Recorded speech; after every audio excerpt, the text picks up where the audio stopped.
গল্প মিথ্যা বলার পরিণাম। এক গ্রামের পাশে এক পাহাড়ি অঞ্চলে এক রাখাল ছেলে বাস করত। তার কাজ ছিল গ্রামের ভেড়াগুলো পাহারা দেওয়া। সে প্রতিদিন ভেড়াগুলোকে পাহাড়ের ওপরে নিয়ে যেত এবং সেগুলাকে চারণভূমিতে চড়াত। কিন্তু একদিন সে খুব বিরক্ত হয়ে গেল। ভাবল, এই একঘেয়ে কাজের মধ্যে একটু মজা করা যাক। সে জোরে চিৎকার করতে লাগল, বাঘ, বাঘ, সাহায্য করুন, বাঘ এসেছে। গ্রামের লোকজন সব কাজ ফেলে ছুটে এল পাহাড়ে।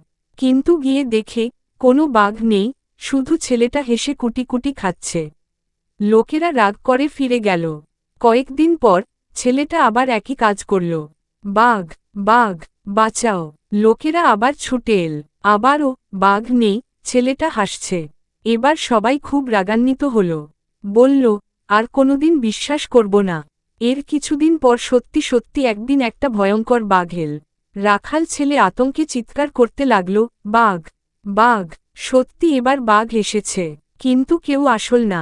কেউ আর তার কথা বিশ্বাস করল না। বাঘটি ভেড়াগুলোকে আক্রমণ করল, অনেকগুলো ভেড়া খেয়ে ফেলল। রাখাল ছেলেটা হতাশ হয়ে বুঝল, মিথ্যা বলার শাস্তি কত ভয়ঙ্কর। গল্পের শিক্ষা, বারবার মিথ্যা